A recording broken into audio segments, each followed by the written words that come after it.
We now have a major update to this video revolving around the second season of The Mandalorian, so I'll go ahead and give you this update knowing that this story actually does lead in directly to the second season of The Mandalorian and a brand new character that will be introduced to Star Wars live action. The major update is that Timothy Olyphant will reportedly play Cobb Vanth in the second season of The Mandalorian, and as I'm sure you'll continue to watch the video, Cobb Vanth is the main focus of it as the man that takes up Boba Fett's armor and becomes a lawman of Tatooine. So we did receive confirmation that Timothy Olyphant will in fact be wearing Boba Fett's armor as the character of Cobb Vanth in the second season of The Mandalorian. And if you'd like to catch up to date with this character and how he got Boba Fett's armor, let's continue on with the video.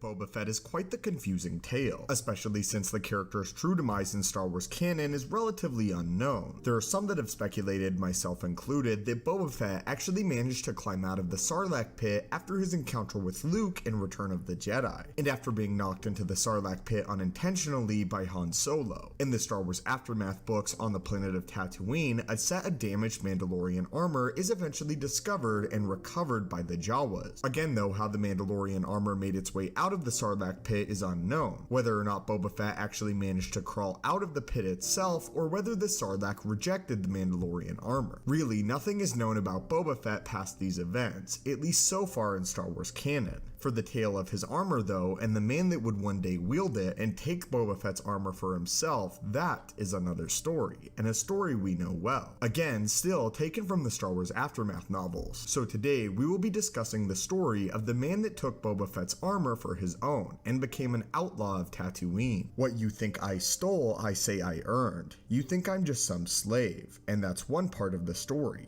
but you don't know the rest. What I've seen, who I was before, and I know my time is short. I've poked the monster, and now it's awake. I'll die in service to this town, and maybe this town will die with me, but we won't be the last, not by a long shot. The next ones who come, they'll know me, they'll know my time, they'll carry the flags of Freetown, even if Freetown itself is gone. And one day, Tatooine is free, even if me and my Swindler's Forge, armor, and my little town have been claimed once more by the Great Sands. While little was known about his origins, Cobb Vanth was once a slave who had a star-shaped scar tissue carved on his back as a sign of ownership by another. He too was a slave on the planet of Tatooine, similar to how Anakin Skywalker had been prior. By the time of the Battle of Endor though, Vanth had managed to free himself and became the self-appointed lawman of Freetown, the city in Tatooine in which he resided and greatly cared for. Following the death of Jabba the Hutt, Vanth encountered Anwin Charu, a representative of the Red Key Mining Company, which was actually a front for the Red Key Raiders crime syndicate. Charu had just obtained a chest of Mandalorian armor from a group of Jawa scavengers. Charu had been sent by the crime lord Lorgan Movella to retrieve that specific armor, as Mandalorian armor, or Beskar, was an extremely valuable commodity. Patrolling, Vanth quickly recognized Charu as an off-worlder due to his attire, and offered to vouch for Charu in his dealings with the Jawas. When Adwin demanded to know the price, Vanth claimed that he only wanted hospitality. The Jawas allowed the two men to enter the Sandcrawler, which was full of droids. While chatting with Adwin, Cobb learned that the man was with the Red Key Mining Company, and talked about the power struggle that had followed Jabba the Hutt's death. After examining the box of Mandalorian armor, Vanth required it for himself, demanding the set. When Admin protested, Cobb argued that he needed the armor for his work as a lawman and in order to protect Freetown, realizing the good that the Mandalorian armor could give him, and the esteem that it would carry with him as well. Adwin, however, then revealed the blaster underneath his tunic and threatened to draw his weapon on Cobb. However, Cobb quickly grabbed the blaster and shot a hole through Adwin's right shoulder. When Adwin accused Vanth of being a monster, Cobb responded that he knew that Adwin was working for a crime lord. He added that he would be bringing law to Tatooine once and for all, and would not tolerate criminal elements like the Red Key Syndicate. When Adwin begged for his life, Cobb told him that he had spared his life so that he could tell his boss to leave Tatooine and the sector alone, threatening that he would come after them if they did not, with his new set of Mandalorian armor. By the year 5 years after the Battle of Yavin, Vanth established himself as the sheriff and de facto mayor of Freetown, which was the name of what had once been Mos Pelgo, a smaller version essentially of Mos Eisley Spaceport.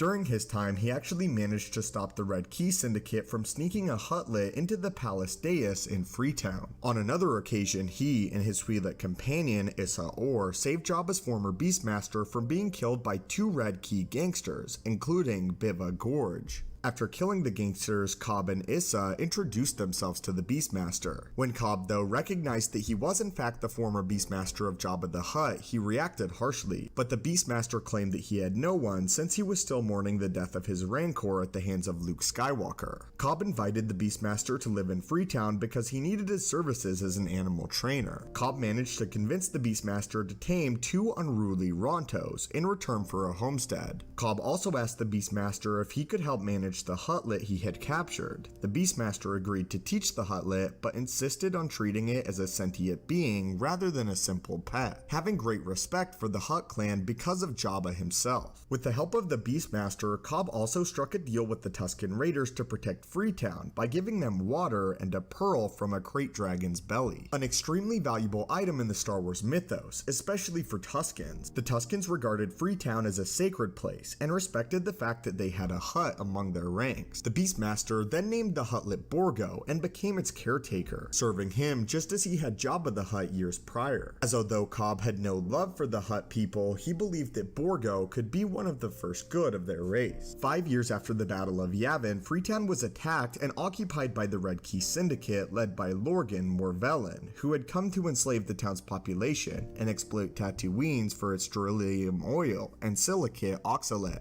Despite putting up a valiant effort, Cobb was overpowered by the Red Key criminals, who brought him before their master, Lorgan. Lorgan taunted Cobb for his failure to protect Freetown, and boasted about enslaving the town's population and selling Borgo back to the Hutt clan. To display his power over Cobb, Lorgan ordered his henchwoman, Martynas, to beat the Beastmaster. This caused Borgo, however, to let out an ear-piercing shriek, a shriek that gave the signal to the Tusken Raiders to attack the Red Key forces who had seized control of Freetown. The Tusken Raiders stormed the two and quickly killed Lorgan's henchmen. Lorgan attempted to attack Cobb but was overpowered by the lawman. After Cobb told Lorgan of his deal with the Tuskens, Lorgan tried to intimidate Cobb by threatening to bring his masters to wipe out the entire town. Cobb, though, was undaunted by Lorgan's threats and told him that he did not want to know who Cobb truly was under the mask. Despite knowing that he had inquired the wrath of the Red Key, Cobb stated that he was ready to die in the service of protecting Freetown